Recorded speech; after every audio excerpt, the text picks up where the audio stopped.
যতই আর আর্থিক সহযোগিতা করুক, সহযোগিতা কি আর সুখ আইনা দাঁড়াইতে পারবো? বাচ্চার কাছে কি তার বাপ আইনা দিতে পারবো ফিরত?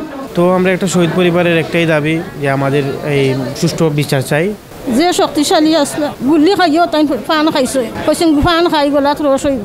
আমার বাচ্চার গুলি হবে আমার সবাই বার হয়েছে, কলজা সিঁড়িও তো এক টুকরা বার হয়েছে। মারা গেছে আমার স্বামী, সংসারের উপার্জনকারীকে একজনই আসলো, আমরা 3 জন মানুষের আশা আসলো আমার স্বামীর উপরে।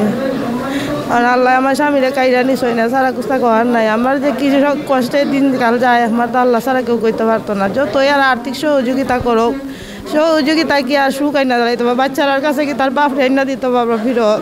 মানে এটা বড় কষ্টকর, কই মুখ যে আর গেছে হে কইতে পারবো কি যে কষ্ট মানুষের জীবনে আর জিন্দিগি নিত কইয়া লাভ নাই। তার খাইতে পার মুটি কই চলতে পার মুটি কই হইলে সুখ তো আর টিহা পয়সা কি আর দিলাইতে পারবো? টিহা পয়সা কোনো সুখ দিত না।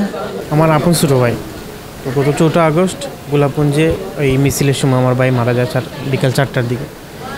তো আমরা একটা শহীদ পরিবারের একটাই দাবি যে আমাদের এই সুষ্ঠু বিচার চাই। এরপরে যেটা প্রত্যক্ষ পরোক্ষভাবে এই আন্দোলনের বিপক্ষে কাজ করছে বা আমাদের উপজেলায় 7টা শহীদ হয়েছে। তো প্রতিটার মামলা করা হয়েছে যে এটা প্রতিটার দাবি হলো সুষ্ঠু বিচার, এবং কি এই যে জুলাই ফাউন্ডেশন যে উদ্যোগ নিছে এই উদ্যোগটা খুব ভালো লাগছে। এটা আমাদের সান্ত্বনা বলে কাজ করবে। আর এই সরকারের কাছে এটাই দাবি যে এই প্রতিটা শহীদ পরিবারের কাছে যেন আজীবন এই সরকার থাকে সুখে দুঃখে সবসময়, এইটাই চাওয়া। মিনাজ আহমদ আমার ছেলে, ছোটো ছেলে, 4 ছেলে, ছোটো জন্মছে। জি এটা মই চিনি না। 4 তারিখ তা মই চিনি না। মোর ফুয়াইতে কইতে পারো 4 তারিখ মরছে, এখন কইতাম পারো। ইঞ্জিনিয়ারিং করতা। আমার বাচ্চা মরিয়া দোকান আবার বন্ধু খাইতে গেলে চলে, দোকান চালারও নাই। যে বাচ্চা মরছে সোনার টুকরা ছিল, যে শক্তিশালী আসলে গুলি খাইও তাই ফান খাইছে, কৈছে ফান খাই গলা রস হইব। আমার বাচ্চার গুলি হবে আমার সবাই বার হয়েছে, কলজা সিঁড়িও তো এক টুকরা বার হয়েছে।